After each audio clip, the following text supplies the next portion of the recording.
Hello welcome back to another video. അപ്പോൾ ഇന്ന് നിങ്ങൾ കാണുന്നത് പോലെ തന്നെ ഞാനിവിടെ ചർച്ചിൽ വന്നിട്ടുണ്ടായിരുന്നു. ഈ രാവിലെ 8 മണി സമയത്ത് ഈ സൂര്യൻ ഉദിച്ച് വരുന്ന സമയത്തൊക്കെ നമ്മുടെ ഈ പള്ളിയിലൊക്കെ വന്നിരിക്കുമ്പോൾ ഭയങ്കര റിലാക്സ് ഫീലിംഗ് ആണ്. അല്ലെങ്കിൽ വൈകുന്നേരങ്ങളിലൊക്കെ ഈ സമയത്ത് വന്നിരിക്കുന്ന ഭയങ്കര റിലാക്സിങ് ഫീലിംഗ് ആണ്. അപ്പോൾ ഇന്ന് രാവിലെ ഞാൻ വന്നിട്ടുണ്ടായിരുന്നു. അപ്പോൾ വരുമ്പോൾ പ്രത്യേകിച്ച് ഇവിടെ ആരും ഉണ്ടാവില്ല, ജസ്റ്റ് പള്ളി ഇങ്ങനെ തുറന്നിട്ടിരിക്കും, നമുക്ക് വേണമെങ്കിൽ പ്രാർത്ഥിക്കാം. അങ്ങനെ ഞാൻ ഇന്ന് രാവിലെ വന്നിട്ടുണ്ടായിരുന്നു. വന്നിങ്ങനെ പ്രാർത്ഥിക്കാനായിട്ട് ഇങ്ങനെ കുറച്ച് നേരം ഒരു 10-20 മിനിറ്റ് പ്രാർത്ഥിച്ചിട്ട് ഞാനിങ്ങനെ പോവുകയാണ്. അപ്പോൾ മനസ്സൊന്ന് നമുക്ക് റിലാക്സ് ആവാനും, അപ്പോൾ ഈ ആരുമില്ലാത്ത സമയത്ത് ഭയങ്കര കാമായിട്ടിരിക്കും.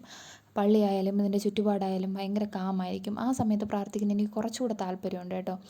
അങ്ങനെ ഞാൻ പ്രാർത്ഥിച്ചതിന് ശേഷം ഇങ്ങനെ പുറത്തോട്ടിറങ്ങിയപ്പോൾ മനസ്സിങ്ങനെ റിലാക്സ് ആയപ്പോൾ ഒരുപാട് കാര്യങ്ങളങ്ങനെ മനസ്സിലിങ്ങനെ ഓടിയെത്തി. ഞങ്ങളുടെ അധ്യാപകരൊക്കെ നമുക്ക് പറഞ്ഞു തരാറുണ്ടായിരുന്നു ചില കാര്യങ്ങൾ. എന്നാൽ ഏറ്റവും സ്ട്രൈക്ക് ചെയ്ത ഒരു കാര്യമാണ്, നമുക്ക് ഈ ലോകത്തെ എല്ലാവരെയും സംതൃപ്തിപ്പെടുത്തിയൊന്നും നമുക്ക് ജീവിക്കാനായിട്ട് കഴിയുമൊന്നുമില്ല. നമുക്ക് അങ്ങനെ ഒരു അതിന് വേണ്ടിയിട്ടല്ല നമ്മൾ ജനിച്ചിട്ടുള്ളത്. അങ്ങനെ ഒരു കുറേ കാര്യങ്ങൾ നമുക്ക് അധ്യാപകർ പറഞ്ഞിട്ടുണ്ടായിരുന്നു. അപ്പോൾ ആ ഒരു ചിന്തകളൊക്കെ പെട്ടെന്ന് എൻ്റെ മനസ്സിലോട്ട് ഓടിപ്പോയി. അങ്ങനെ ഞങ്ങളിങ്ങനെ പള്ളിയിൽ നിന്ന് ഇറങ്ങി വന്നപ്പോൾ ഇവിടെ കുറേ കുട്ടികളിങ്ങനെ ഫുട്ബോളൊക്കെ കളിക്കുന്നത് കണ്ടായിരുന്നേ.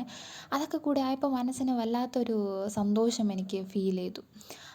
അതിന് ശേഷം ഇങ്ങനെ എന്താണ് ഓരോ കാര്യങ്ങളങ്ങനെ കുറേ നേരം ഞാനും എൻ്റെ അനിയനുമായിട്ട് ഇങ്ങനെ സംസാരിച്ചു. അങ്ങനെ നോക്കി കുറേ നേരം നിന്നു.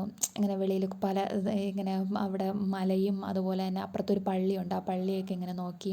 പിന്നെ ഞങ്ങൾ കുറേ കാര്യങ്ങളൊക്കെ പറഞ്ഞ് ഞാനും എൻ്റെ അനിയനും ഇങ്ങനെ വീട്ടിലോട്ട് പോവുകയാണ്.